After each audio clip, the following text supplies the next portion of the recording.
রেলের জায়গাতে যে সকল হকারদের দোকান ছিল সেগুলির ওপর রেল এবার বুলডোজার চালিয়ে দিল।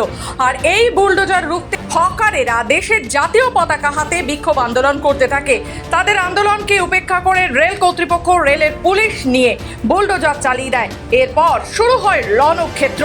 রেল পুলিশের সাথে বচসা, হাতাহাতি, ধস্তাধস্তি, ধুন্ধুমার কাণ্ড চিত্র উঠে আসে আমাদের ক্যামেরায়।